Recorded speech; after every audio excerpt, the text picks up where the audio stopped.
Meu nome é Reinaldo e faz quase um ano que eu pedi para trocar de turno no trabalho.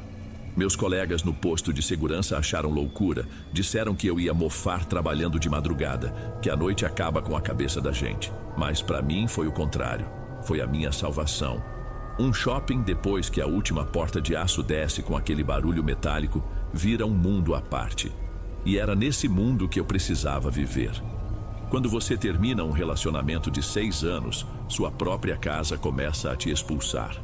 É estranho dizer isso, eu sei, mas é a verdade.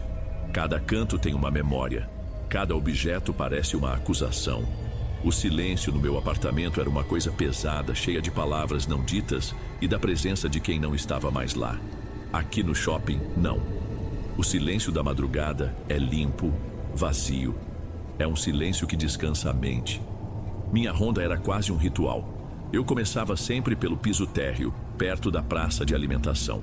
O som dos meus próprios passos ecoava de um jeito que fazia o lugar parecer uma igreja enorme e vazia.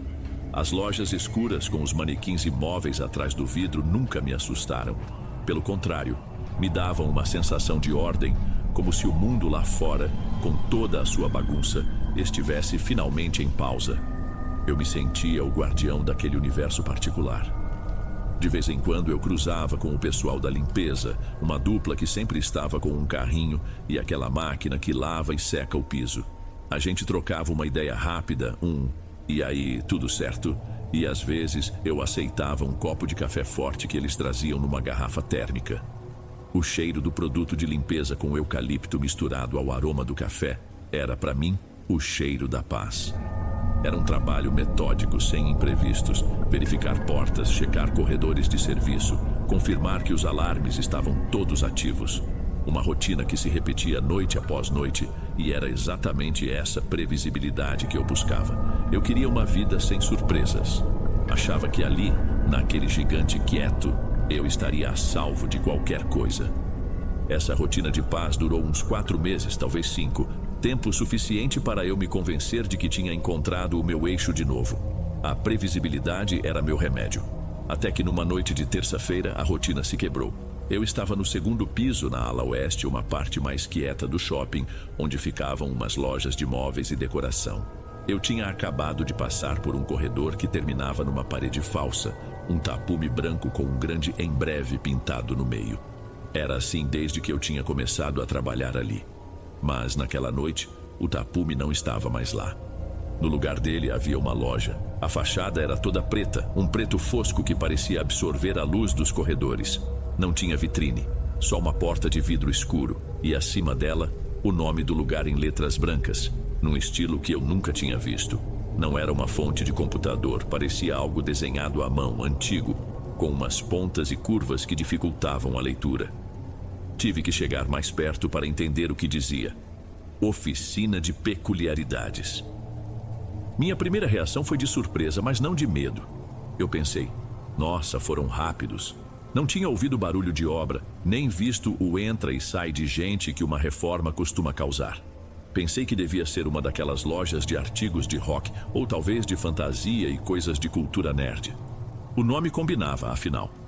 Parei em frente à porta e tentei olhar para dentro, protegendo os olhos da luz do corredor com a mão. O interior era uma bagunça. Caixas de papelão empilhadas, umas prateleiras de madeira escura ainda desmontadas e lonas cobrindo o chão. Estava tudo escuro lá dentro, mal dava para ver o fundo. Foi então que eu senti. Não foi um arrepio, nada assim. Foi uma coisa na atmosfera, no ar. Ficou pesado, denso, como o ar de um quarto que está fechado há muito tempo. E junto com isso, veio a sensação nítida de que tinha alguém me olhando lá de dentro daquela escuridão. Não vi ninguém, nenhum vulto. Mas eu sabia. Meu instinto me mandou sair dali. E eu obedeci. Apressei o passo e segui minha ronda. Mas a imagem daquela fachada preta ficou gravada na minha cabeça. A minha tranquilidade tinha acabado de rachar. As noites seguintes foram estranhas. A oficina abriu, mas não como as outras lojas. Durante o dia, me contaram depois, quase ninguém entrava. Mas à noite, na minha ronda, eu via luz lá dentro. Uma luz fraca, amarelada, que mal iluminava os objetos nas prateleiras. E eu, mesmo sem querer, sempre olhava. Virou uma espécie de imã. Eu tentava passar reto, focar no corredor à frente, mas meus olhos desviavam sozinhos. Eu via prateleiras cheias de frascos, alguns com líquidos escuros, outros com o que pareciam ervas secas ou galhos retorcidos. Havia velas de formatos e cores que eu nunca tinha visto, umas que pareciam feitas de cera suja e umas caixinhas de madeira com símbolos que não reconheci. A decoração era pesada, escura e parecia sugar a alegria do ambiente ao redor. Depois veio o cheiro. Não era toda noite. Aparecia de repente quando eu me aproximava daquele setor. Era um cheiro adocicado e rançoso ao mesmo tempo. Uma mistura de incenso barato com flor apodrecendo. Era um cheiro que grudava no nariz e revirava um pouco o estômago. Eu cheguei a pensar que era algum problema no encanamento, algum bicho morto no duto de ar. Mas o cheiro só existia ali, num raio de uns 20 metros daquela porta preta. E então os sons começaram. Coisas sutis que me faziam duvidar da minha própria cabeça. Uma noite, enquanto eu passava pelo 3º piso, bem acima da loja, ouvi uma batida seca no corrimão de metal do andar de baixo. Um único golpe, forte. Olhei para baixo na mesma hora, mas não havia ninguém. O silêncio voltou, tenso como sempre. O pior foi há umas 3 semanas. Eram quase 3 da manhã, a hora mais silenciosa de todas. Eu estava fazendo a ronda no mesmo corredor da loja quando ouvi. Foi um gemido, baixo, abafado, como o de alguém com dor. Veio de dentro da oficina. Naquele instante, a obrigação falou mais alto que o meu receio. Peguei o rádio. Central, aqui é o Reinaldo, estou no 2º piso, ala oeste. Ouvi um barulho que parecia um gemido vindo da loja 142. A resposta demorou 1 segundo. O supervisor mandou que eu esperasse e que o Diego, outro guarda que estava no piso de baixo, iria me encontrar. Eu esperei, com o coração batendo um pouco mais forte, olhando para aquela porta escura. Diego chegou, um cara mais velho, cético. Fomos juntos até a porta. O silêncio era total. Encostamos o ouvido no vidro. Não ouvimos nada. Ligamos para o número de emergência do lojista, como manda o regulamento. Ninguém atendeu. Depois de 20 minutos, o supervisor nos mandou abortar. Deve ser o barulho dos canos, Reinaldo. Esse prédio é cheio de manha. Ele disse pelo rádio. Diego me deu um tapinha nas costas e foi embora. Mas eu sabia que não era o cano. Eu estava começando a ligar os pontos, e todos eles levavam àquele lugar. Eu só não fazia ideia do quão fundo o problema ia. As luzes principais do shopping se apagam pontualmente às 10 da noite, mas meu turno começa às 9. Nessa primeira hora, o movimento já é fraco. São os últimos clientes saindo do cinema. Os funcionários das lojas arrastando as portas de metal, aquele clima de fim de festa. É uma hora de transição, e eu gosto de observar tudo do 2º piso, que tem um grande vão central com vista para o andar de baixo. E era lá embaixo, do outro lado do vão, que ficava a oficina de peculiaridades. Suas luzes amareladas ainda estavam acesas. Eu não estava espionando, não exatamente. Era mais um hábito nervoso. Um jeito de manter a loja no meu campo de visão enquanto eu fazia a ronda. Naquela noite vi uma família se aproximar da porta preta. O pai, a mãe e uma menina pequena. Eles pararam, apontaram para alguma coisa lá dentro e chegaram a empurrar a porta de vidro. Mas ela não abriu. Vi uma silhueta lá dentro gesticular, um movimento rápido que claramente significava que já estavam fechados. A família deu de ombros e seguiu seu caminho. Normal. Acontece toda hora. Continuei minha caminhada lenta pelo corredor. O barulho das persianas metálicas das outras lojas descendo ecoava pelo vão. Foi quando eu vi, andando na direção contrária no corredor do outro lado, um homem. Ele destoava de tudo ali. Usava roupas escuras e gastas. Andava com os ombros curvados e tinha uma barba por fazer. Um aspecto de quem não dormia direito há dias. Minha primeira reação de segurança foi ficar alerta. Achei que ele pudesse ser um pedinte, alguém que se esgueirou para dentro para passar a noite. Fiquei observando, pronto para pegar o rádio se ele tentasse forçar a entrada em alguma loja.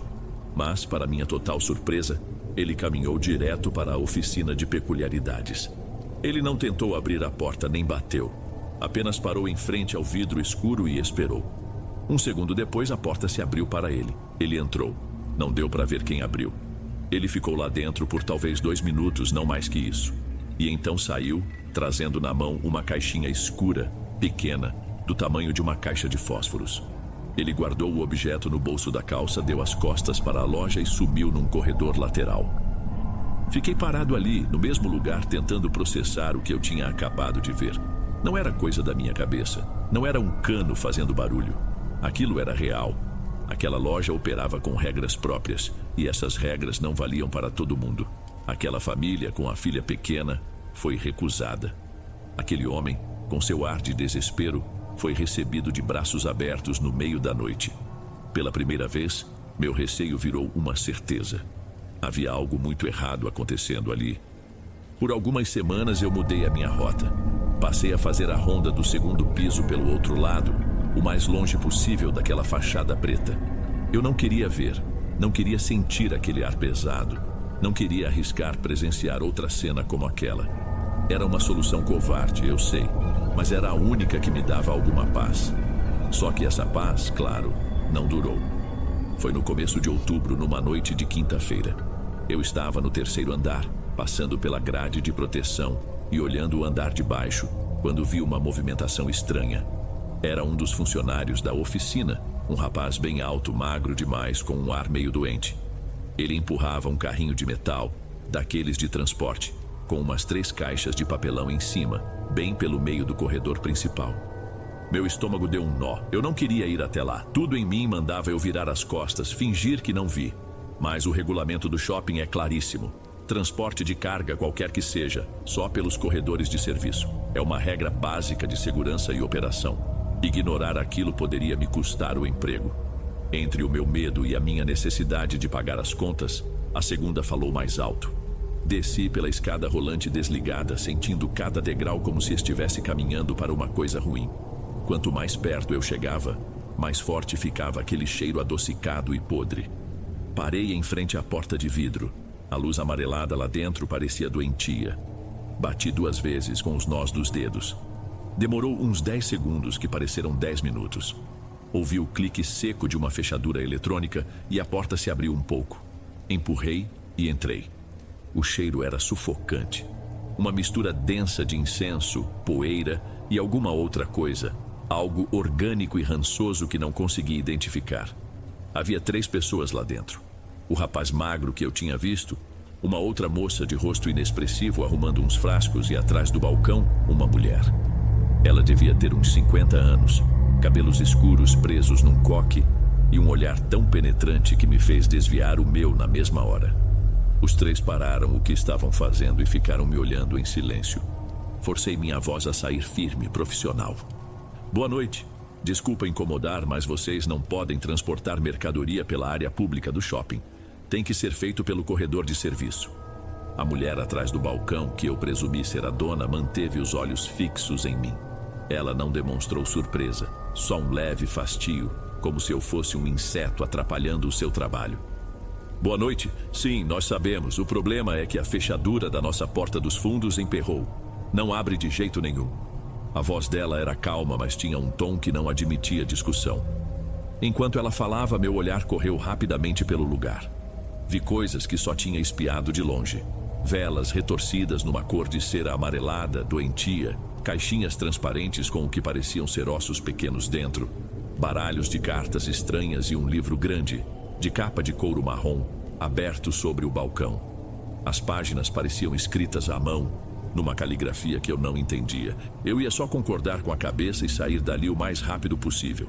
Mas ela falou de novo, antes que eu pudesse me mover. O tom dela era cortante. Algo mais que tenha a nos dizer, Reinaldo? Ouvir meu nome na voz dela me deu um nó na garganta. Tentei ser racional. Claro, está no meu crachá, na lapela do uniforme. É óbvio que ela sabe meu nome, mas o jeito que ela disse não soou como se ela tivesse lido. Soou como se ela já me conhecesse. E a minha boca ficou seca. O nome no crachá era a explicação lógica, mas meu instinto gritava que não era só isso. Tentei disfarçar o impacto, forçar um ar de normalidade. Por um impulso idiota, uma tentativa de quebrar a tensão, eu disse a primeira coisa que me veio à cabeça. Meu pai era serralheiro, me ensinou umas coisas. Se a senhora quiser, eu posso dar uma olhada na fechadura, só para ver se é coisa simples. Eu rezei para que ela recusasse, para que dissesse que não precisava, que já tinham chamado alguém. Mas, e para o meu azar, Um sorriso largo e um pouco forçado se abriu no rosto dela. Mas que gentileza a sua. Excelente. Por favor, me acompanhe. Meu nome é Bárbara. Ela gesticulou com a cabeça para que eu a seguisse contornando o balcão. Enquanto andávamos em direção a uma porta nos fundos, ela falava num tom amável que não combinava em nada com o ambiente. A gente preza muito pela discrição, sabe? O que menos queremos é incomodar os vizinhos ou atrapalhar a circulação.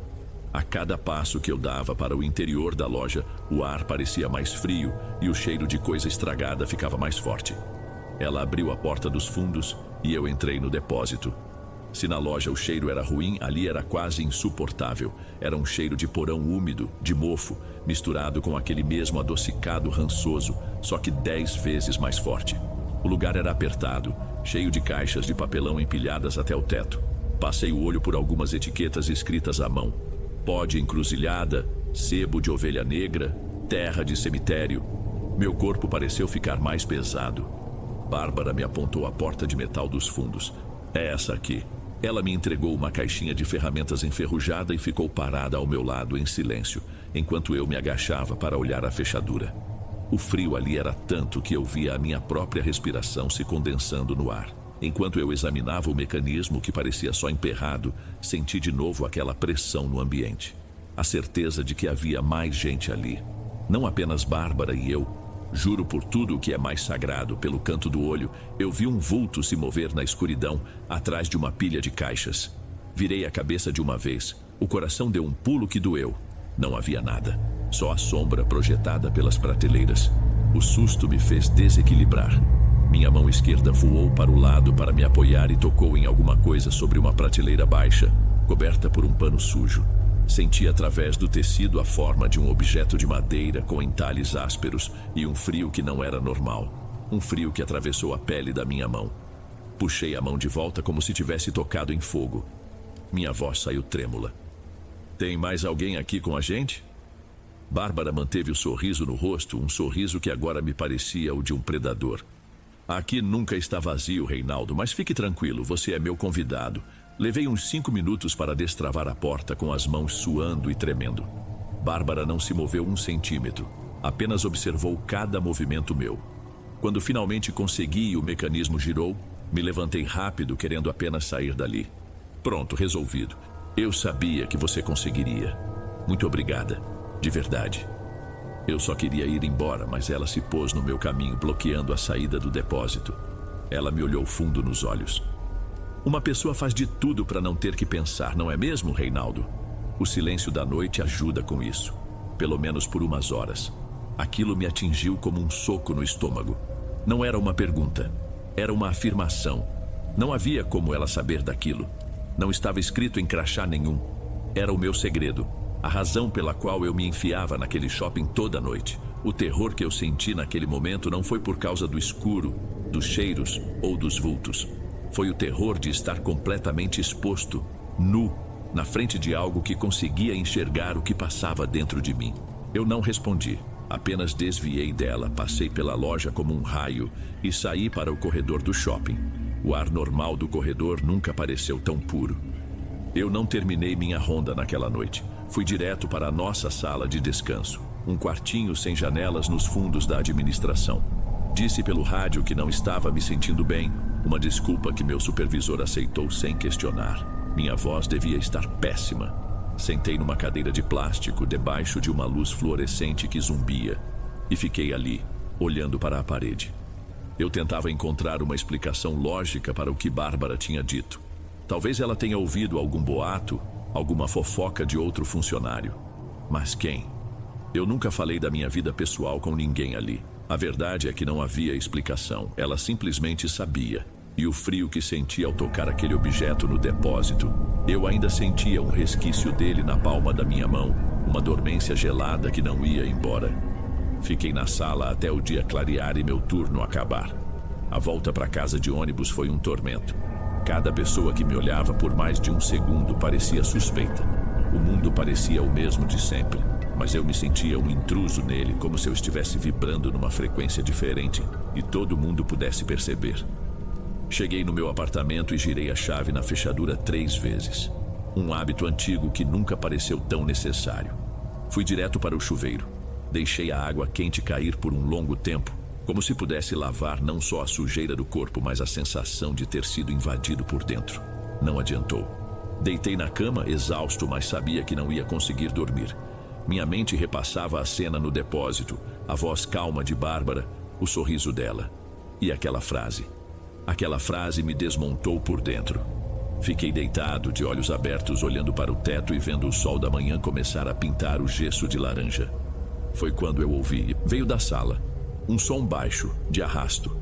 Como se alguém estivesse puxando um móvel pesado, mas bem devagar, com muito cuidado para não fazer barulho.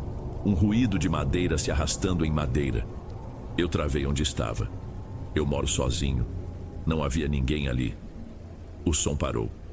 Fiquei em silêncio absoluto, prendendo a respiração, tentando ouvir qualquer outra coisa. Nada. Só o barulho distante do trânsito lá fora. Devagar, eu saí da cama. Não fiz barulho. Fui andando na ponta dos pés até a porta do quarto que estava entreaberta. Espiei pela fresta. A sala estava exatamente como eu a tinha deixado, vazia, banhada pela luz da manhã. A cadeira no lugar, a mesinha de centro, o sofá. Tudo normal. Senti um alívio imenso e uma ponta de vergonha. Eu estava em pânico, à beira da paranoia. Era óbvio que o barulho tinha vindo de um apartamento vizinho. Claro, era só isso. Eu já ia voltar para a cama quando meus olhos focaram no chão, no espaço entre o sofá e a porta da varanda. Havia uma marca no piso de madeira. Uma marca que não existia antes. Era um arranhão longo e fino, como se a ponta de um prego ou de uma pedra tivesse sido arrastada com força por uns 30 centímetros, cavando fundo no verniz. Eu conhecia cada palmo daquele chão, cada defeito, cada mancha. Aquele arranhão era novo. Ele não estava ali quando eu saí para trabalhar na noite anterior. Fiquei parado, olhando para aquela linha violenta no meu piso. E o terror que senti foi diferente de todos os outros. Não era mais sobre um lugar estranho no meu trabalho. A coisa daquela loja, ela não estava mais só lá, ela tinha me seguido, ela tinha entrado na minha casa. Eu não pedi demissão, eu deveria ter pedido, deveria ter largado tudo, me mudado de cidade, sei lá, mas a vida não é como num filme. Eu tenho contas para pagar, aluguel, uma vida que, por mais despedaçada que esteja, precisa de dinheiro para continuar existindo. Então eu continuei no meu emprego, continuei sendo o guarda noturno do shopping. Já se passaram 2 meses desde aquela noite. Minha casa não é mais a minha casa. Pequenas coisas acontecem o tempo todo. Um copo que eu deixo na pia e aparece na mesa. A porta de um armário que eu encontro aberta quando tenho certeza de que a fechei. Às vezes, quando estou no banho, ouço um passo no corredor. É uma tortura lenta, um lembrete constante de que eu nunca mais estarei verdadeiramente sozinho. O arranhão no piso continua lá, eu nunca tentei consertá-lo, é parte da mobília agora. No trabalho, o medo se transformou numa espécie de rotina sombria. Eu nunca mais passei em frente à oficina de peculiaridades. Faço um desvio enorme se for preciso. Sei que a loja continua lá. Às vezes, sinto o cheiro dela de longe, carregado por alguma corrente de ar do ar-condicionado. Fiquei sabendo que um colega do turno do dia foi demitido há 1 mês. Ele chamou a polícia porque jurava ter ouvido gritos vindo de lá de dentro. Não encontraram nada e ele foi afastado por alarme falso. Bárbara, pelo visto, tem amigos importantes. Ninguém mexe com ela. Nunca mais falei com a dona da loja, quase nunca a vejo. Mas na semana passada nossos caminhos se cruzaram. Eu estava no 3º piso, perto do cinema, e ela estava saindo da sua loja no andar de baixo. Eram quase 10 da noite.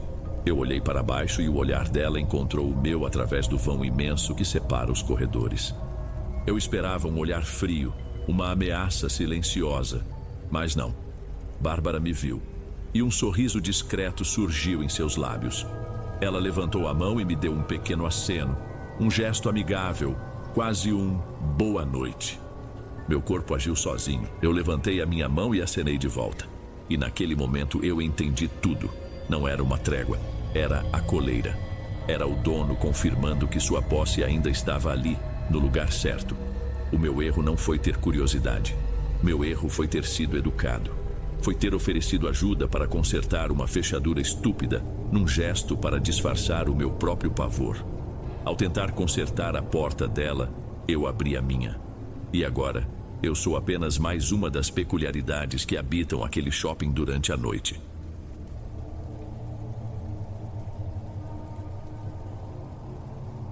Ei pessoal, obrigado por ouvirem. Clique no sininho de notificações para ser alertado de todas as futuras narrações. Lanço vídeos novos todos os dias por aqui. Espero te ver nos próximos. Agora na tela vou deixar outros 2 bons vídeos que sei que irão gostar. Te vejo por lá.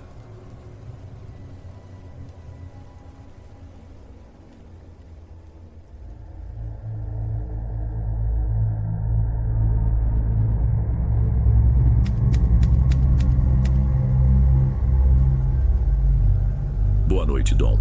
Não sei bem por onde começar, então vou seguir a ordem dos dias, porque ainda tento entender se tudo é mesmo estranho ou só cisma minha. Meu nome é Damares, 32 anos, professora numa escolinha rural. À noite me apego à velha máquina de costura. Ela paga contas e ocupa a cabeça. Faz pouco mais de um ano que me instalei num quarto grande nos fundos do terreno do Pablo. Ele reformou velhos dormitórios de peões e me ofereceu o melhor. Era prático. Eu ia a pé para a escola, ele cuidava dos inquilinos e tomávamos café juntos sempre que o relógio permitia. Pode soar pouco romântico, mas para mim era conforto. Nosso dia a dia tinha uma rotina quase cronometrada. Eu acordava antes do galo do vizinho, punha a chaleira no fogareiro, coava uma caneca de café e tostava 2 pães.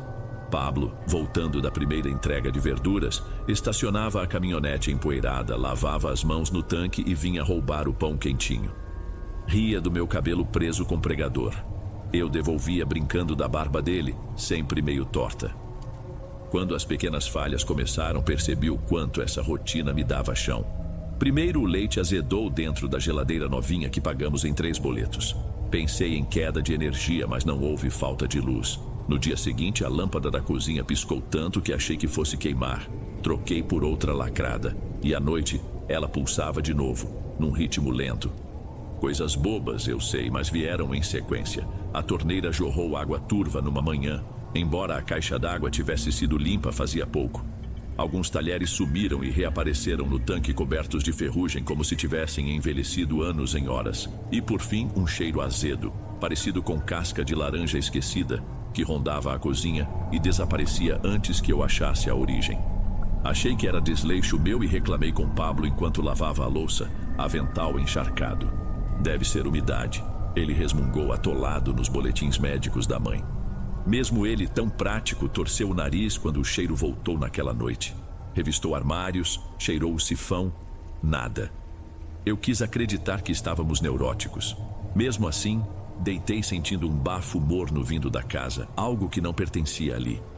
Talvez isso pareça banal para quem lê, mas preciso registrar antes que eu mesma duvide. Foi nessas coisinhas que tudo começou a desandar. No dia seguinte, na sala dos professores, comentei por alto sobre o cheiro estranho. Riram, disseram que casa antiga é assim mesmo. Não insisti, mas caminhei de volta sentindo uma pontada de vergonha, como se eu tivesse exagerado. Ainda assim, comprei um frasco de desinfetante de pinho, numa tentativa de esfregar qualquer vestígio daquele azedo à noite. Até aqui, tudo ainda parecia contornável.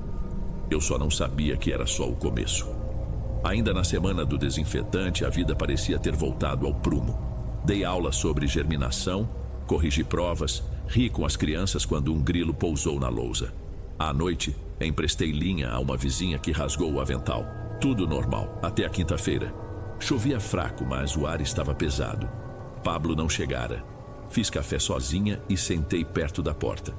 Foi então que reparei num brilho no corredor de cimento queimado. Não era água. Era uma trilha miúda, pontilhada como sal grosso misturado a purpurina azul. Ajoelhei por curiosidade, toquei os grãos, encostei na língua. Mania de provar farinha. O gosto era amargo, seco, quase metálico. Levantei num susto, lavei a boca. A língua formigou por longos minutos. Chamei no quintal achando que algum saco de tempero havia rasgado. Ninguém respondeu. Peguei a vassoura da mãe dele, aquela cheia de crendices, e empurrei os cristais até o ralo. Quando a água levou tudo, o ar ficou denso, como se eu tivesse espalhado pó invisível. Naquela noite sonhei com a mulher de tecido. Eu costurava sem parar, fio correndo liso. Senti alguém colado às minhas costas. Não via rosto, só pedaços de pano remendados com pontos infantis. Ao fundo, tesouras batiam num compasso lento, irritante. Acordei suando. O ventilador girava devagar, embora desligado. O gosto amargo ainda estava ali. Pablo chegou às 6, enxugando a chuva da testa. Contei, meio envergonhada. Ele inspecionou o corredor. Algum hóspede andou mexendo com coisa errada, murmurou, evitando meus olhos. Antes de sair, largou um maço de arruda sobre a geladeira. Foi o jeito silencioso dele de mostrar que também sentiu medo. Passei o dia com aquele sabor metálico e uma pressão estranha no estômago. Na escola, tive que sentar quando a vista escureceu. Culpei a pressão baixa para não preocupar. Voltei andando devagar, temendo reencontrar o brilho. Ao abrir a porta, o cheiro de pinho havia sumido. Tinha um cheiro de pano úmido guardado por dias. Segurei firme a pia, respirei fundo. Planejei banho quente e chá forte, mas à noite tinha outros planos. Tomei banho rápido, mas a água caiu morna demais, como se o aquecedor resistisse. Vesti a primeira camiseta que achei e me sentei diante da máquina para terminar o uniforme de um aluno. Cada vez que a agulha descia, o motor engasgava, quebrando o silêncio da casa. Olhei o relógio. Quase meia-noite. Senti um arrepio tolo e desliguei a luz da sala, levando o trabalho para o quarto. Deitei sem rezar, mas ficava revirando a lembrança daquela trilha azul. Não contei a ninguém que provei o sal. Fico martelando. E se foi ali que eu abri a porta para alguma coisa que procurava um jeito de entrar? Talvez seja só superstição, porém a vergonha me impede de falar. Pablo lidaria com aquilo de forma prática. Eu temo virar piada. Adormeci tarde com o cheiro da arruda invadindo tudo. Sonhei de novo com costuras, mas dessa vez o fio prendia meus dedos, enrolando até a raiz da unha. Acordei com a mão dormente. Passei o resto da madrugada ouvindo a chuva fina e um bater leve nas telhas como passos miúdos que evitavam molhar o piso. Quando o galo cantou, jurei ter visto a sombra de alguém junto à porta.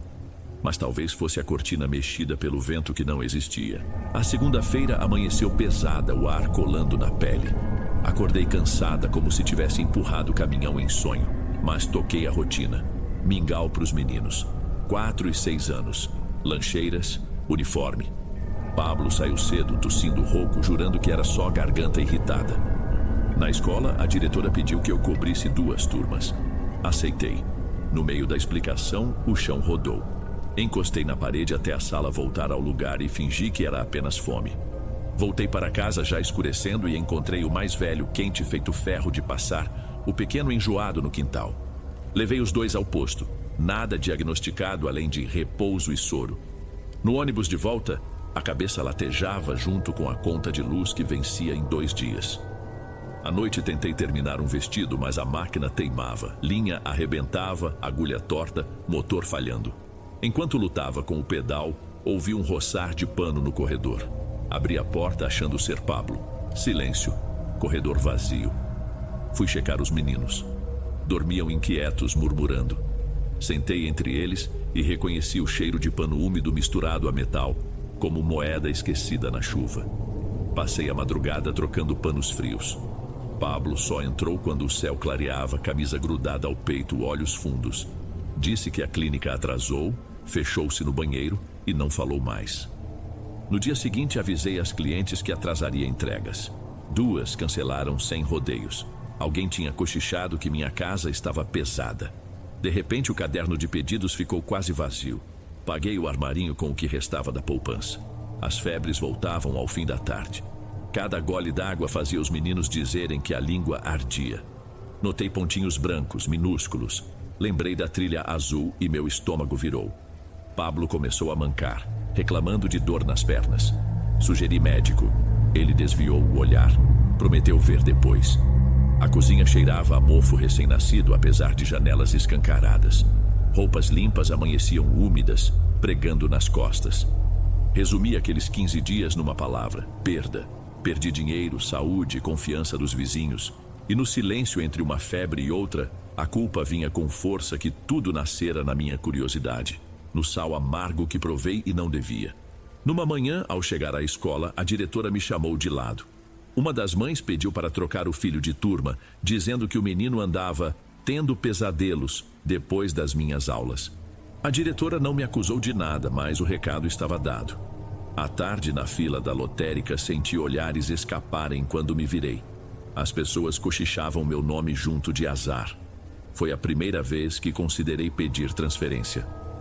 O sábado escureceu cedo, nuvens barrentas pregadas no céu. Pablo passou o dia encolhido na rede, febril e calado. Dei dipirona, fiz chá de hortelã, nada baixava a temperatura. As crianças, sem ânimo, cochilaram por turnos no sofá. Quando a noite caiu de vez, ouvi motor parando no portão. Pela cortina vi a caminhonete. Ele não dirigia. Desceu uma moça de casaco vermelho, rosto muito parecido com o dele, só que duro. Outra, mais nova, veio atrás. As filhas sobre quem ele falava pouco. Boa noite, arrisquei na varanda. A mais velha respondeu com um aceno seco e entrou o corredor adentro. Nenhuma perguntou dos meninos. Foram direto ao quarto, levando sacolas. Ouvi ranger de porta e um murmúrio rápido demais para palavras. Voltei à cozinha, lavei louça que já estava limpa só para ocupar as mãos. Quando fechei a torneira, notei migalhas escuras no batente parecidas com cinza úmida. Varri antes que alguém visse. Quase 11 horas e elas saíram. Passaram por mim sem tchau. A mais nova carregava algo enrolado num pano preto que cheirava a vela apagada. Voltei ao quarto. Pablo suava, olhos grudados no teto. Elas trouxeram comida? Perguntei-lhe. Disseram que é só para mim, sussurrou a voz gasta. No criado mudo, um pote lacrado, cheiro forte de gengibre e canela. Guardei na geladeira, sem coragem de discutir. Domingo, antes do sol, acordei com baque seco. Celular em mão, corri ao corredor. No centro havia um círculo de pó preto, do tamanho de uma roda de bicicleta. Dentro, 3 ossinhos finos. O ar cheirava a cinza fria e adoçante queimado. Não pisa, Pablo murmurou apoiado na parede. Use a pá da mãe. Não toque com a pele. Recolhi tudo, os grãos vibravam, quase pulsavam. Enterrei atrás da caixa d'água. Ao voltar, encontrei Pablo ajoelhado, rezando baixo. Depois disso, ele desmoronou.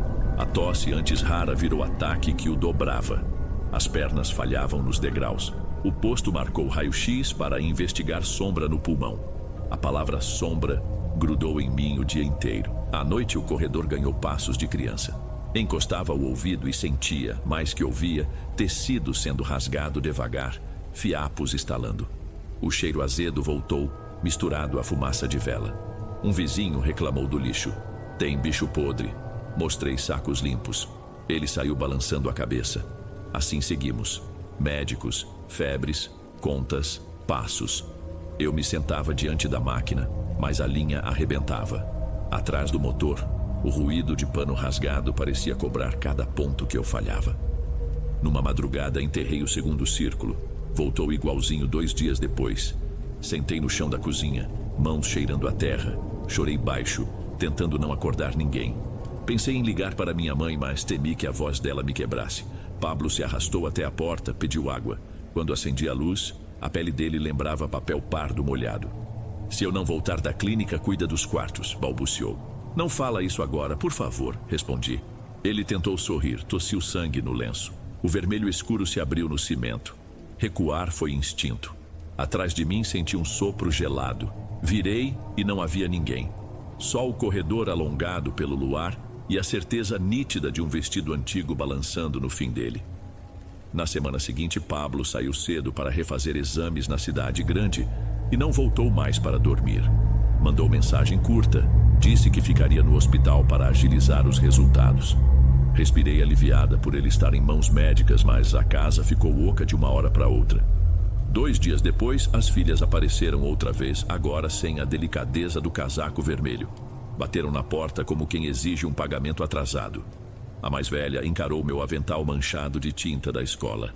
Nosso pai vai precisar de dinheiro para o tratamento, disse, voz e punhos firmes. Vamos alugar aquele quarto da frente hoje mesmo. Tentei argumentar que os meninos dormiam ali. A mais nova olhava as paredes como avaliando um cômodo vazio. Insistiram até que subiu um nó ácido pelo meu estômago. Aceitei sem ter opção. Peguei colchões, brinquedos, máquina de costura e me instalei num quartinho dos fundos, cheio de mofo nos cantos. Enquanto arrastava as coisas, ouvi gargalhadas abafadas na sala. Riso de quem se livra de peso. Na mesma noite, Pablo me ligou pigarreando. Elas comentaram: preciso resolver uns papéis. Fica tranquila, volto logo. Volta pra quê, se tiraram até nossas panelas? Escapou antes que eu me controlasse. Houve silêncio, depois ele tossiu, disse que falava depois. 2 dias mergulhados em uma umidade que grudava na roupa como piche fino. O teto do quarto novo pingava suor. As lâmpadas fraquejavam tal qual vela no fim. Dormíamos no chão, enrolados em cobertores que já cheiravam aquele azedo insistente. Na quarta-feira, quase madrugada, um carro parou em frente. Acordei com faróis vazando pelas frestas. Espiei. As filhas descarregavam malas. Uma delas carregava uma cadeira de rodas vazia. Não toquei na tranca, segurei o fôlego até o motor subir novamente. Pela manhã encontrei um bilhete de cobrança enfiado na porta fina. Deposite o aluguel atrasado até sexta. O papel cheirava a verniz fresco, sinal de que tinham pressa em formalizar a expulsão. Assimilar aquilo foi mais pesado que o mofo. À tarde recebi ligação da clínica. Uma voz cansada, burocrática, informou que Pablo tinha falecido por complicações respiratórias severas. A palavra falecido me deu um baque gelado. Desliguei antes de perguntar detalhes. Não chorei. Senti apenas um cansaço que puxava de dentro. Sem funeral, sem aviso. À noite empilhei os brinquedos num canto e contei às crianças uma versão resumida. Papai foi pro céu. O mais velho perguntou se a mulher de pano também morava lá. Engoli em seco. 2 dias depois, Dona Lucinda, vizinha que vendia pamonha na esquina, apareceu, rosto abatido. O carteiro deixou isso pra você, disse que é importante, murmurou, entregando um envelope grosso, velho, lacrado com fita adesiva esmaecida. Obrigada, você sabe de onde veio? Só achei no portão, sem selo, sem nada. Fechei a porta com as pernas trêmulas. Sentei no chão, crianças brincando perto. Rasguei a fita. Dentro, uma carta gasta, caneta falhada, a letra de Pablo. Dizia que anos antes, cavando para abrir valeta, encontrara um embrulho coberto de cera preta e arame. Pensou ser lixo, jogou numa fogueira. Naquele mesmo mês, contou, as colheitas da região secaram e um vaqueiro perdeu o filho em acidente estranho. Ele escreveu que as filhas, temendo perder a herança, procuraram ajuda de uma mulher que cobrava caro para amarrar o azar ao sangue dele e a quem mais convivesse na mesma casa. Pedia perdão por nunca ter contado e pelos danos que provavelmente eu já sentia. O resto borrado e indecifrável. Quando terminei de ler, notei que a tinta deixara meus dedos escuros. Cheirei. Odor de vela derretida e tecido queimado. Lavei com sabão. Não saiu de imediato. Era como se a história dele marcasse minha pele. Passei a noite virando a carta de um lado a outro, caçando instruções que não existiam. Por volta de 2, a porta rangeu sem vento algum. Levantei devagar. O corredor estava vazio, mas o piso exibia uma trilha finíssima de pó preto indo do quarto principal, agora trancado, até o buraco sob o tanque onde eu havia enterrado o segundo círculo. Os meninos choramingaram em sincronia, e o quarto pareceu encolher com o choro. Senti vontade de correr, mas as pernas ficaram pesadas como argila molhada. Empurrei a cômoda contra a porta, guardei a carta dentro de uma fronha e me sentei com as crianças abraçadas, repetindo palavras de calma que eu mesma não acreditava. Quando o céu clareou, havia marcas de mãos pequenas na parede, feitas daquele pó. Nenhuma criança alcançaria tão alto. E eu entendi, enfim, que a casa não me queria. Ou talvez quisesse, exatamente a mim, para algo que ainda não conseguia nomear. A mudança aconteceu em menos de uma semana. Lídia, colega de magistério recém-separada, ouviu meus sussurros de desespero ao telefone e ofereceu o puxadinho atrás da casa dela. Um cômodo retangular, banheiro minúsculo, janela para o quintal onde laranjeiras carregadas escondiam o muro. Nada luxuoso, mas sem o mofo que já grudava em nossas roupas. Cheguei com 2 malas, a máquina portátil e as crianças agarradas nas pernas. Lídia ajudou a dividir o espaço. Catre para mim, colchão encostado à parede para eles, mesinha para a costura. Agradeci mais vezes do que lembro. Ela respondia que solidariedade é como pão quente, não se nega. A primeira semana correu sem sustos.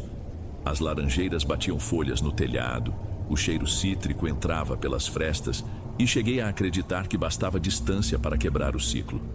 Matei formigas, pendurei 1/3 na cabeceira, voltei a aceitar pequenas encomendas. Lídia ria quando me pegava cantarolando enquanto alinhavava. Na 8ª madrugada, enquanto revisava bainhas, a lâmpada piscou. Suspirei, achando que a fiação era velha, mas segui pedalando devagar, cuidando para não acordar ninguém. O motor da máquina tossiu 2 vezes e parou. Pensei em aquecimento, levantei a cabeça, senti dedos fecharem no topo do meu coque e puxarem com força seca. O cheiro de pano úmido invadiu o quarto como vapor. Gritei baixo, virei de golpe. Não havia ninguém. A porta dormia encostada, a janela trancada. Respirei entrecortado, mão no peito acelerado, tentei achar explicação. Toquei o cabelo. Faltava uma mecha. A lâmpada estabilizou, motor voltou a ronronar sozinho, sem o pedal. Arranquei o plugue da tomada, bati a porta e me enfiei debaixo do cobertor entre os meninos, que dormiam pesados. De manhã, Lídia notou meu lenço cobrindo o buraco de cabelo. Trabalhando até tarde de novo? Brincou, servindo cuscuz fumegante. Contei só metade para não parecer louca. Ela ouviu calada, olhos firmes. Se acontecer de novo, chama, disse, mão apertando meu ombro. Na noite seguinte, mantive a máquina desligada. Enquanto lavava pratos, o rádio sobre a geladeira ligou sozinho num chiado de estática que lembrava costura rasgando.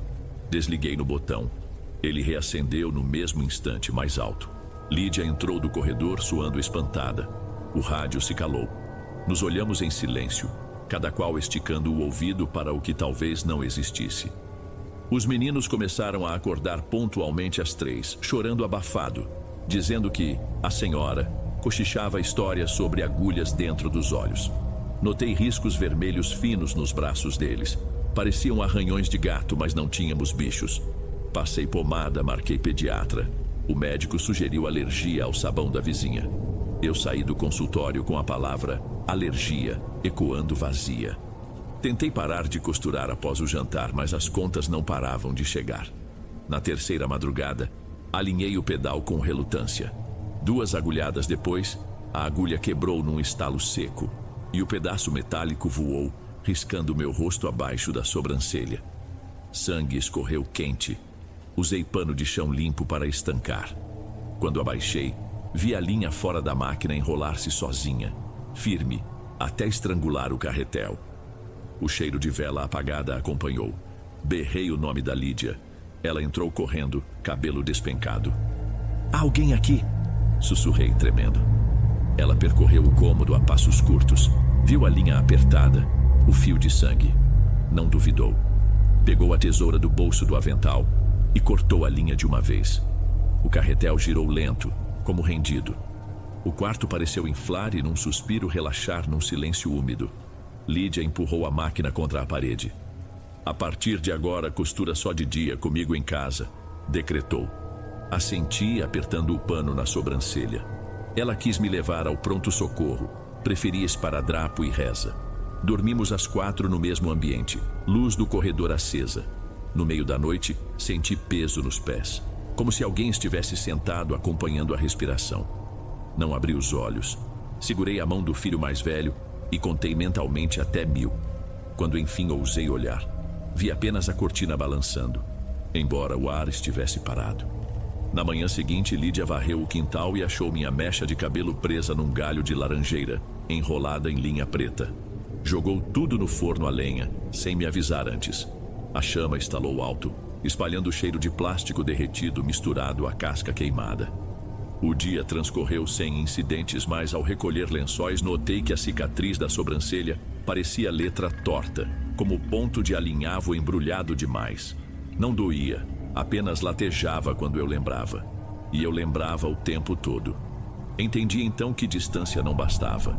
Aquilo se agarrava a mim como cheiro de fumaça em roupa de festa junina. E percebi também que Lídia, por mais corajosa, tinha limites. A sombra já atravessava o batente da nossa porta. O peso sobre a casa ficou tão palpável que o quintal parecia respirar. Lídia começou a trancar a porta do quarto dela. Dizia que era por segurança, mas no fundo eu sabia que temia acordar com algo sentado aos pés da cama. Eu também temia. Nas raras madrugadas em que o sono me levava, sonhava com linhas correndo sob a pele, costurando meus dedos uns aos outros até que eu não pudesse mais tocar meus filhos. Numa tarde abafada, saí para pendurar lençóis e senti o chão fofo perto do pé de laranja. A terra formava um montinho que não existia dias antes. Agachei, cavei com os dedos. Emergiu um embrulho de tecido cinza, úmido, amarrado por linha preta grossa. O cheiro de vela queimada veio forte, misturado a ferro velho. Desenterrei com delicadeza e só de encostar, senti um zunido familiar dentro do ouvido, como a máquina de costura engasgando. Levei o pacote até a cozinha vazia, pus sobre o jornal estendido. Cortei a linha com tesoura de poda. Dentro, um boneco trôpego costurado às pressas com retalhos coloridos. No peito, um botão grande onde alguém desenhara rosto sem olhos. Do lado, um tufo de cabelo castanho grosso, idêntico ao meu. O coração disparou num solavanco que quase me fez largar tudo. Naquele instante, entendi que as trilhas de pó, os círculos e até a mecha arrancada tinham o endereço certo. Cada item alimentava aquele boneco. O enjoo veio em ondas. Corri ao banheiro e no espelho vi minha cicatriz pulsar. Costura viva exigindo mais fio. Quando Lídia voltou do trabalho, mostrei o embrulho. Isso estava no quintal. Meu Deus, quem faria uma coisa dessas? Não importa mais quem, preciso quebrar. Ela sugeriu procurar a benzedeira do mercado. Lembramos que semanas antes uma senhora vendendo ervas havia me dado mistura para limpar a casa antiga. Talvez saberia o que fazer. Fomos no dia seguinte. Encontramo-la na mesma banca estreita, cheiro de alfazema rodeando. Contei tudo. Ela me fitou sem piscar. Prendeu os dedos na ripa do balcão. Disse que bonecos assim são raízes, sementes de mal. Mas essa aqui é diferente. Não é só maldade. É fome. Fome de fio, de agulha, de trabalho que não acaba. Mandou queimar num fogo sem vento. Rezar o Salmo 90 inteiro. Deixar o que sobrasse no leito de um rio antes do sol nascer. Falou, porém, que podia apalpar a corrente para medir a força. Estendeu a mão sobre o boneco, recuou logo em seguida, estremecendo. Tem coisa presa aí que já provou do teu sangue, sussurrou. Queimar pode libertar o que está dentro, mas também pode soltar a costureira de vez. E ela vai querer terminar o serviço, na tua pele. Tornei para casa com instruções latejando. À meia-noite, Lídia e eu empilhamos madeira no quintal. O vento estava parado. As laranjeiras imóveis. Pus o boneco na fenda das chamas, comecei o salmo. Quando citei, não temerás o terror noturno, o fogo estalou, cuspindo fagulhas azuis que desenharam pontos de costura no ar escuro. As folhas ao redor chiaram sem tocar brasa. A chama ficou negra como tinta fervendo. A linha preta do boneco se retraiu, cantando fino. Lídia segurou meu pulso, tremendo. Continuei a prece, mas a voz falhava. Dentro da cabeça ouvi estalo de tesoura se abrindo, fechando, cortando o ar. O boneco inflou, rasgando os retalhos, até revelar por dentro algo duro, brilhoso, do tamanho de um ovo, cera preta cobrindo arame retorcido. Era o mesmo artefato que Pablo descrevera na carta. O vento voltou, chicoteando fogo na nossa direção. Lídia gritou. Recuamos. O ovo de cera explodiu num estalo seco e uma nuvem de fuligem subiu alto. Depois desceu lenta, colando na pele como poeira de estrada molhada. Tossi, ardeu a garganta. A fumaça formou no ar o contorno de uma mulher muito magra, corpo costurado, cabeça inclinada. Só durou um piscar, mas Lídia viu também. Caiu de joelhos, rezando em prantos. Quando a fogueira finalmente baixou, restou carvão esfarelado marcado de fios dourados. O mesmo brilho do sal azul que eu havia provado. Recolhi com pá, pus num pote de vidro, enrosquei a tampa. O relógio marcava 3 da manhã. Sentia os dedos adormecidos, como se linhas invisíveis apertassem as articulações. Os meninos choravam dentro. Dormimos pouco. Ao despertar, notei manchas negras no lençol na altura dos meus pés, como se algo tivesse escorrido durante a noite. A cicatriz pulsava sob a pele, mais grossa. Lídia chamou pedindo desculpa. Precisava levar o filho para a casa da avó por uns dias e esfriar a cabeça. Entendi na hora. Ela estava recuando antes que aquilo grudasse nela para sempre. Fiquei sozinha no puxadinho, segurando o pote escuro, incapaz de decidir se jogava no rio ou enterrava longe. À tarde, sem vento algum, o telhado gemeu sob passos leves que iam e vinham. A lâmpada da cozinha se acendeu por conta própria, luz amarelada, vacilante. O rádio chiou baixo. Na frequência do chiado, ouvi voz feminina cantarolando uma cantiga de ninar. Mas as palavras saíam sem vogais, somente o roçar de costura. Eu não corri mais, Dom. Apenas sentei na cama, pote no colo, e pedi perdão em voz alta, a quem quer que fosse. Pedi por mim, pelos meninos, pelas pessoas que já tinham sofrido. A voz sumiu, mas a lâmpada permaneceu acesa, insistente, iluminando as costuras tortas dos meus joelhos trêmulos. Decidi que era hora de partir antes que o pote rachasse ou eu mesma rachasse. Vendi a máquina portátil por quase nada na feira de domingo. Juntei trocados, enfiei 2 mudas de roupa e o pote embrulhado num saco de estopa. Pedi transferência temporária na escola. Aceitaram porque ninguém quer dar aula longe da cidade. Levei os meninos num ônibus que treme mais do que anda. Descemos perto de um vilarejo miúdo, só estrada de terra atravessada por cacau e bananeira. Aluguei um quarto nos fundos de uma casa de família que cria galinhas. A dona, senhora de voz rouca, não fez perguntas, apenas avisou para manter portão fechado por causa das raposas. Senti gratidão e medo na mesma medida. O quarto é simples. 2 beliches, mesa pequena, janelinha que dá para a plantação. Não trouxe máquina, nem linhas, nem agulhas. Agora aponto lápis vermelho em cadernos. Corrijo contas simples. Ensino a ler devagar. De noite, em vez de costurar, escrevo este e-mail tentando pôr cabresto nas lembranças. Sinto falta do barulho da agulha atravessando o tecido. Falta do tipo dor fantasma. Mas não arrisco mais. Os meninos demoraram a dormir na primeira semana. Pediam para eu deixar a lamparina acesa. Eu deixava. Aos poucos, o caçula parou de acordar chorando. O mais velho voltou a brincar de carrinho na terra batida. Não há cheiro de pano úmido nem lâmpada piscando. A casa range do jeito que casas velhas rangem e só. Parece paz, mas o silêncio aqui é espesso, como se cobrasse entrada. Guardei o pote de fuligem dentro de uma lata de querosene, enterrado no pé de um jatobá longe da cerca. Fiz isso ao amanhecer, quando até as galinhas cochilam. Não rezei, não recitei salmo, apenas sussurrei: chega. A terra ficou lisa, sem sinal de remexida, e o dia seguiu sem pressa, como qualquer outro. Ainda não sei se foi coragem ou rendição. Às vezes, à tardinha, o vento traz um zunido igual ao motor da velha máquina engasgando. Pode ser só o mato secando ao sol, mas minha nuca arrepia. Nessas horas, encosto o giz na lousa e respiro fundo. Continuo explicando multiplicação como se nada existisse além dos números. Quando passo pelo portão de volta, primeiro olho o céu, depois os meninos, por fim o caminho. Tento convencer o peito de que isso basta. Duvido que o medo termine. Ele só muda de lugar. Talvez more agora nas dobras da memória, esperando que eu sinta saudade de costurar.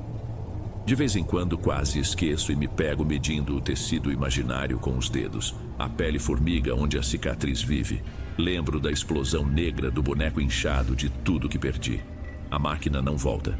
E se voltar, quem garante que a linha não virá viva desde a primeira passada?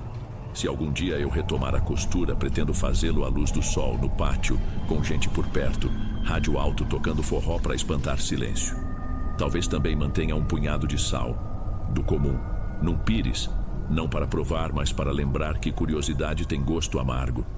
Até lá, ensino, varro, leio historinhas simples e finjo que o zunido distante é só vento na copa do jatobá.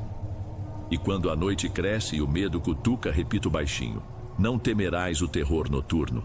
Não porque acredite que a frase me blinde, mas porque é a única reza que consigo fazer para segurar a barra.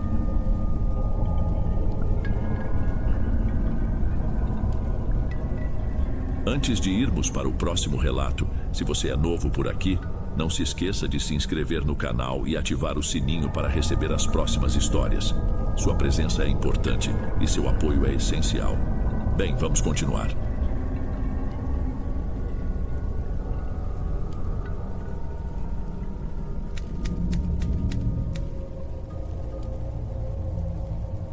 Boa noite, Dom. Meu nome é Célia. Antes de mais nada, quero dizer que sou sua fã. Acompanho o canal há um bom tempo E a forma como as histórias são contadas aqui me deu coragem para finalmente botar para fora uma coisa que aconteceu comigo e que ainda acontece, na verdade. Não quero revelar o nome da loja ou da galeria onde trabalho, por motivos óbvios. Meu gerente não entenderia, e a última coisa que eu preciso é de mais dor de cabeça ou, pior, perder o emprego. Consegui essa vaga há uns 2 anos. É uma daquelas galerias comerciais no centro, um prédio antigo, com um monte de lojas de eletrônicos, uma colada na outra. O lugar tem aquele cheiro específico, sabe? Uma mistura de poeira com o ar meio elétrico que sai das saídas de ar dos computadores. Eu estava precisando muito do trabalho, então nem pensei 2 vezes. No meu primeiro dia, o gerente, um senhor de uns 50 anos, me explicou as coisas básicas. Como operar o caixa, organizar o estoque, o de sempre. Mas no final da conversa, ele parou, me olhou de um jeito um pouco sério demais e disse algo que, na hora, eu achei só esquisito. Ele falou para eu não me assustar se de vez em quando alguma luz piscasse ou um aparelho desligasse sozinho. A justificativa dele foi longa, cheia de detalhes técnicos sobre a fiação do prédio ser antiga, sobre picos de energia, sobre como os fusíveis não eram dos melhores. Eu só concordava com a cabeça, mas por dentro achava estranho ele se dar todo esse trabalho para justificar uma coisa tão boba. Parecia que ele estava mais tentando se convencer do que me convencer. Mas enfim, eu precisava do emprego e não era uma lâmpada piscando que ia me fazer mudar de ideia. Eu cresci numa casa cheia com 4 irmãos mais novos. Bagunça e coisas fora do lugar eram o normal para mim. Só não imaginava que a bagunça daquela loja era de outro tipo. As primeiras semanas foram tranquilas, exatamente como o esperado. Eu me entendi bem com meu colega de trabalho, o Yuri, um cara que já estava ali há uns bons 5 anos e conhecia cada parafuso daquele lugar. A gente pegou o ritmo, abrir a loja, limpar os balcões, atender clientes, fechar o caixa. A tal fiação antiga do gerente não deu sinal de vida, e eu já tinha até esquecido daquele papo estranho. Até que um dia, umas 3 semanas depois de eu ter começado, um cliente pediu um modelo específico de memória RAM. Na loja, não tínhamos, mas eu tinha quase certeza de que havia visto algumas caixas no depósito. Pedi licença e fui até os fundos. O depósito era um corredor apertado, com prateleiras de metal que iam até o teto, lotadas de caixas de papelão. Uma única lâmpada no centro iluminava mal e porcamente o lugar. Enquanto eu procurava na prateleira mais baixa, agachada no chão, a luz se apagou. Ficou tudo escuro de repente. Minha primeira reação foi bufar, pensando: pronto, começou a palhaçada da fiação.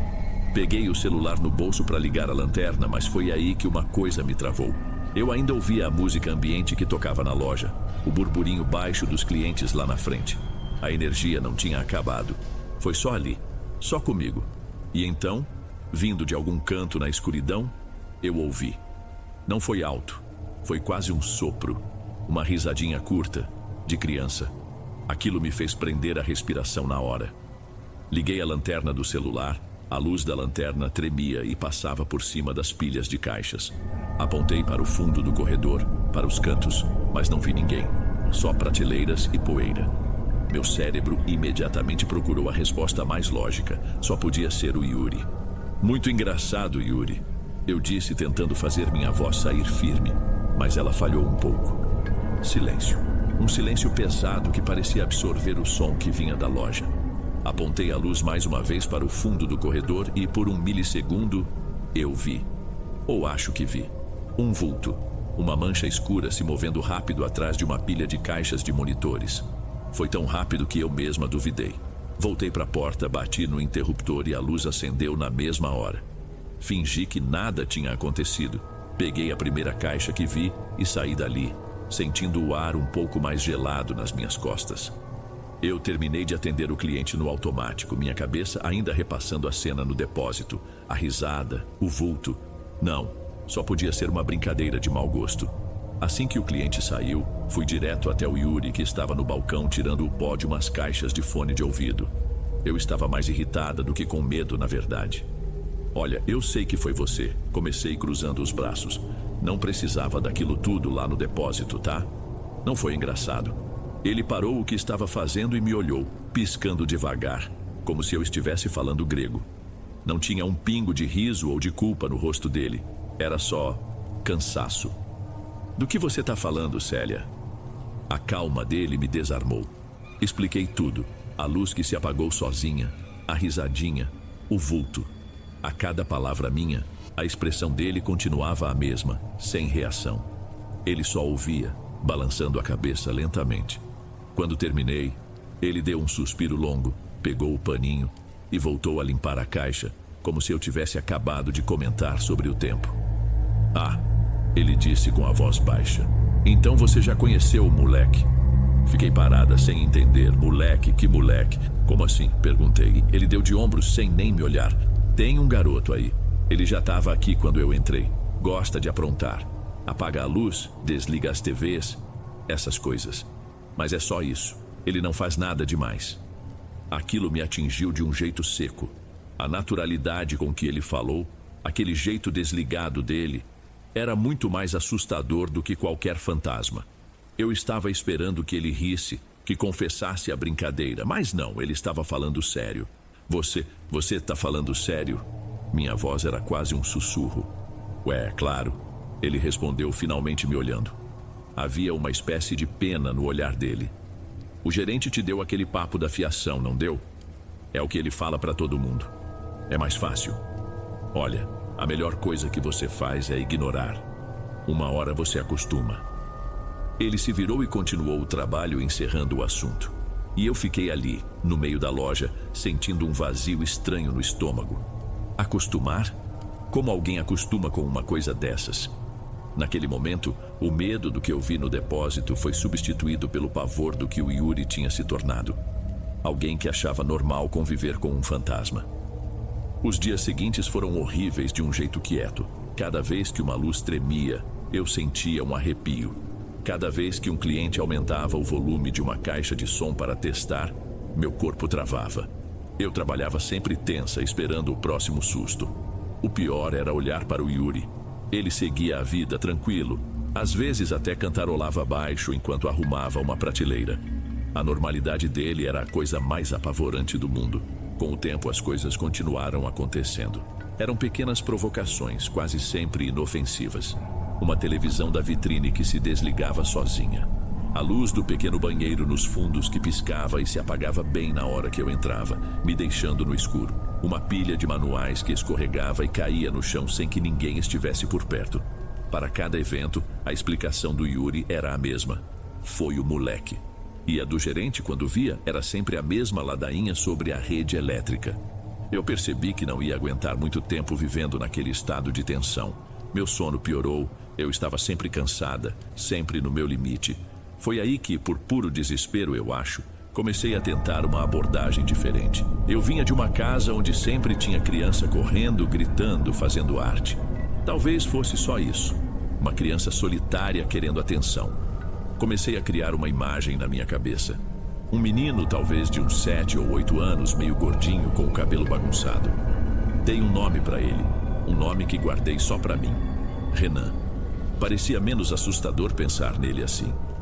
Quando a luz do depósito apagava, em vez de me desesperar, eu respirava fundo e falava baixinho para ninguém ouvir. Tá bom, Renan, já entendi. Agora deixa eu pegar a caixa, por favor. Parece loucura, eu sei, mas de um jeito bizarro começou a funcionar. Ao dar um nome, um rosto, uma intenção quase inocente para aquelas coisas, eu sentia que tirava um pouco do poder dele sobre mim. As provocações continuaram, mas elas passaram a me assustar menos e a me irritar mais, como as travessuras de um dos meus irmãos. Eu estava, à minha maneira, me acostumando. Estava criando a rotina dentro da assombração, um conjunto de regras para não enlouquecer. Essa paz estranha, essa trégua que eu mesma criei durou alguns meses. Eu já não pulava a cada som diferente. Eu só suspirava, pensava, foi o Renan de novo, e seguia com o meu trabalho. Eu realmente acreditei que tinha encontrado uma forma de conviver com aquilo, de transformar o medo em uma simples inconveniência. Mas eu estava errada. Eu não estava domando a situação. Estava apenas alimentando uma coisa que eu não entendia, dando a ela uma atenção que logo eu descobriria, ela usaria contra mim da pior forma possível. Eu me apeguei àquela fantasia do Renan com todas as forças. Era meu escudo, e por um bom tempo pareceu o suficiente. As coisas aconteciam, eu respondia com uma paciência forçada e o dia terminava. Mas, aos poucos, o tom da brincadeira começou a mudar. Era sutil. Um mouse de computador que eu estava usando e que, de repente, deslizava sozinho pela tela, fechando uma janela. Pequenos objetos no balcão que não apenas caíam, mas pareciam ser empurrados com uma certa irritação. A sensação já não era a de uma criança querendo atenção, mas a de uma criança mimada fazendo birra. Ainda assim, eu me agarrava à minha versão, era mais fácil. A quebra definitiva veio numa quinta-feira. O movimento estava fraco, a tarde se arrastando. Yuri tinha saído para resolver uma coisa no banco e o gerente estava trancado na sua salinha, provavelmente lutando com alguma planilha. Eu estava sozinha na loja. Um cliente ligou pedindo para eu confirmar o código de um produto que ficava numa caixa pesada na prateleira mais alta do depósito. Respirei fundo. Entrar no depósito sozinha ainda me dava um calafrio, mas eu já tinha meu roteiro. É só o Renan, repeti para mim mesma. Peguei a escadinha de metal e fui para os fundos. O ar ali dentro era sempre mais parado. Posicionei a escada, subi os 2 degraus e me estiquei para alcançar a caixa. E como um relógio, a luz se apagou. A escuridão era completa. Desta vez eu nem me assustei. Só senti um cansaço profundo. Ah, qual é, Renan? Sussurrei para o nada. Agora? Tô ocupada. Foi quando eu ouvi a risada de novo. Mas não era a mesma. Não era o sopro distante, quase imaginado. Estava bem ali, atrás de mim, perto da minha nuca. E o tom era outro. Era um som agudo, debochado. Um som que dizia, te peguei. Antes que eu pudesse ter qualquer reação, senti a dor. Uma fisgada violenta no meu cabelo, bem na raiz. Uma força real me puxou para trás com tudo. Perdi o equilíbrio na escada, minhas mãos soltando a prateleira num reflexo inútil. Eu caí. Despenquei os 2 degraus e aterrissei sentada no chão, com um baque surdo. Fiquei ali no escuro com a respiração suspensa e uma dor ardida no couro cabeludo. A fantasia do Renan, do menino solitário, acabou em um segundo. Aquilo não era uma brincadeira.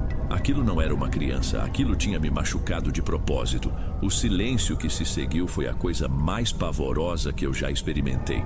Não havia mais risada, não havia mais nada. Só a certeza de que eu não estava sozinha naquele breu. E a coisa que estava comigo era mal intencionada. Eu não me lembro de como saí do depósito, só sei que num instante eu estava de volta à luz da loja, sentindo o coração pulsar no pescoço e com a mão no lugar dolorido da cabeça. Quando o Yuri voltou do banco, uns 20 minutos depois, ele deve ter visto o meu estado. Eu estava pálida, com os olhos arregalados, sentada num banquinho atrás do balcão. Que cara é essa? Ele perguntou, largando as coisas dele na mesa. O moleque aprontou de novo? A voz dele tinha o mesmo tom de sempre, mas eu não consegui mais relevar. Ele me machucou, Yuri, eu falei e minha voz saiu trêmula. Ele puxou meu cabelo com força. Eu caí da escada. Pela primeira vez em meses, eu vi a cara de indiferença do Yuri mudar. Ele parou o que estava fazendo e me encarou de verdade. Havia uma ruga de preocupação na testa dele. Puxou? Ele repetiu baixo. Isso ele nunca tinha feito. A confirmação dele de que aquilo era novo só piorou tudo. O resto do dia foi um borrão. Eu não conseguia me concentrar em nada, a cada vulto ou som na loja. Meu corpo todo se contraía. Cheguei em casa exausta, mas sabendo de uma coisa. Eu não podia mais lidar com aquilo sozinha. Ignorar não funcionava. Tentar entender tinha sido ainda pior. Eu precisava de ajuda de verdade. E só havia uma pessoa em quem eu confiava para uma coisa dessas. No dia seguinte, minha folga, fui à casa da minha avó. A casa dela sempre foi meu refúgio. Tem aquele cheirinho de bolo de fubá e café passado na hora, as paredes cheias de fotos da família e um pequeno altar com uns santinhos no canto da sala. Ela me ouviu contar tudo, sentada na sua cadeira de balanço, sem dizer uma palavra, só me olhando com aqueles olhos que parecem saber de tudo. Quando terminei, ela não fez nenhum escândalo. Apenas se levantou, foi até o quarto e voltou com um frasquinho de vidro, daqueles de perfume antigo. Dentro, um líquido transparente com umas folhinhas verdes boiando. É água com arruda, ela disse, me entregando o frasco. A mão dela era quente e firme. Você vai levar isso, e quando ninguém estiver olhando, vai borrifar um pouco nos cantos da loja. principalmente naquele depósito. Eu segurei o frasco que ainda estava morno do sol que batia na janela do quarto dela. E o mais importante, Célia, ela continuou, segurando meu queixo e me fazendo olhar para ela. Não tenha medo. Você não pode demonstrar medo. Essas coisas se alimentam disso. Quando você for fazer, seja firme. Mostre para ele que quem manda ali é você. Eu saí da casa dela me sentindo outra pessoa. O medo ainda estava lá, um aperto no estômago, mas agora ele tinha um propósito. Eu tinha um plano. Eu tinha uma arma. Já se passaram 6 meses desde aquela quinta-feira, e de fato a guerra acabou. Nunca mais uma luz piscou. Nunca mais uma televisão se desligou sozinha. Os objetos permanecem exatamente onde eu os coloco. O Yuri até comentou outro dia com a voz bem mais aliviada. Parece que o moleque sossegou o facho, né? Eu só dei um sorriso fraco e concordei. Mas ele não sossegou. Ele não foi embora. Eu sei que não. A loja ficou silenciosa, sim, mas não é um silêncio de paz. É um silêncio pesado, carregado. É o silêncio de alguém que foi colocado no castigo e agora te encara do canto do quarto sem piscar. Quando eu preciso ir ao depósito, o que evito ao máximo, a sensação é 1000 vezes pior do que antes. Não há mais o medo de um susto, há a certeza de uma presença que me odeia. Sinto um frio que não vem da temperatura e a impressão constante de que tem alguém me observando das sombras com um rancor que eu mesma criei. Às vezes eu penso se fiz a coisa certa. Penso na minha ideia tola de dar um nome a ele, de tentar entendê-lo como uma criança. Talvez eu tenha sido arrogante. Talvez ao confrontá-lo, eu não o expulsei. Eu só o transformei. O garoto travesso se foi, e no lugar dele ficou outra coisa. Algo mais antigo e paciente, que agora só assiste e espera. A verdade é que ganhar essa briga teve um gosto ruim. Eu não tenho mais medo dos ataques, mas vivo com o pavor do que essa nova paz significa. Ontem à noite eu fui a última a sair. Depois de trancar a porta de vidro da loja, eu me virei para ir embora. E por um segundo, meu próprio reflexo pareceu errado. Lá dentro, na penumbra da loja, bem no fundo do corredor, parecia haver uma pequena silhueta escura parada me olhando. Senti um formigamento na nuca, no mesmo lugar da dor antiga. Pisquei, e não havia mais nada ali além das prateleiras e das sombras normais da noite. Mas eu sei o que eu vi. Ele ainda está lá. E a trégua que eu conquistei com água de arruda e coragem parece, a cada dia que passa, mais e mais frágil.